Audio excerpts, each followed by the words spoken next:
The clone tool is pretty much the granddaddy of all the healing tools, and it was the first one, and they've all built off of it. And we'll begin with this one so you can really appreciate the advances that have happened since then that you get to use with the new healing tools.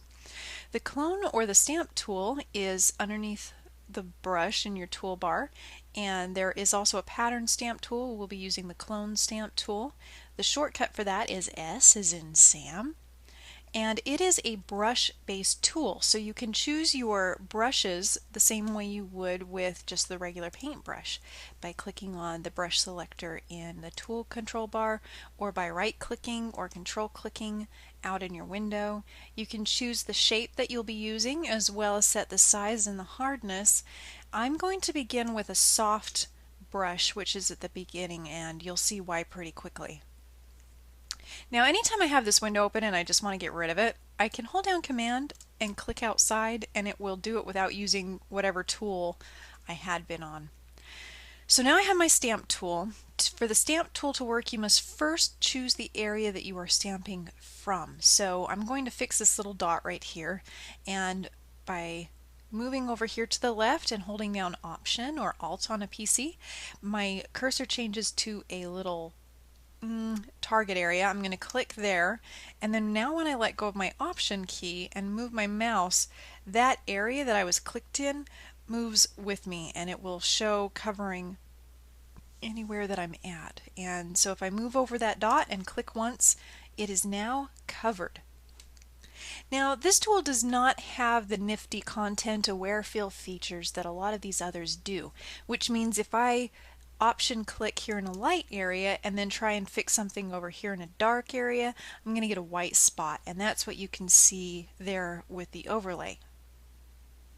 Also, if you were using a hard brush, you'll notice that you get hard edges. So if I select something here and come over here and just click once, I have a really obvious circle. So I pretty much never use the clone tool with soft edge or with hard edges. I always use it with soft edges. You can also affect the opacity and the flow. Pretty much the only time I would do something like that is if I'm trying to blend areas together. So I'll show you this the long way. I'm going to sample a dark area over here, and let's see, what am I going to do? Dark area here, cover it right there. Now you can see there's a bit of a difference. Not a ton of difference, but a bit of a difference.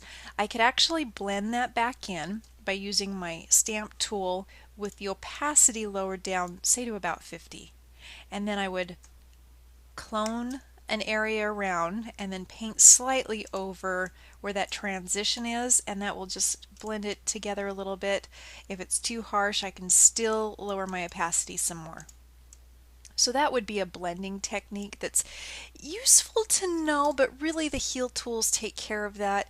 And you can also get really, I call them muddy areas, because all the pixels around this area are fairly clearly defined, and then all of a sudden they become very soft or plastic or smooth, which doesn't match the area so much.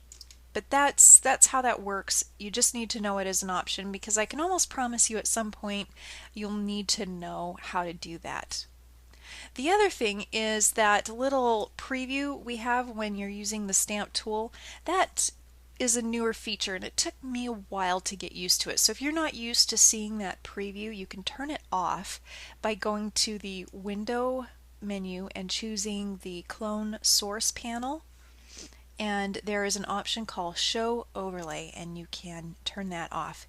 So now when I sample an area, hold Option click sample and then cover with back up at 100% here, I don't have that little overlay, so I can't see where it's going.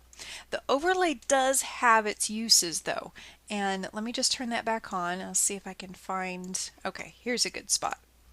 So this area along the chin is a really obvious line. So if I have an obvious line, I can sample and then move along the line and line those edges up. So that's where that's useful. In this case, because this is a curved line, it's maybe not so useful.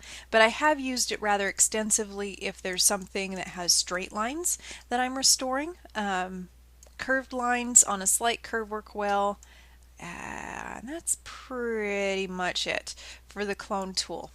If you make a change that you want to back up with, again, you can use your history panel, Command Z to undo or redo, and Command Option Z to step back multiple times.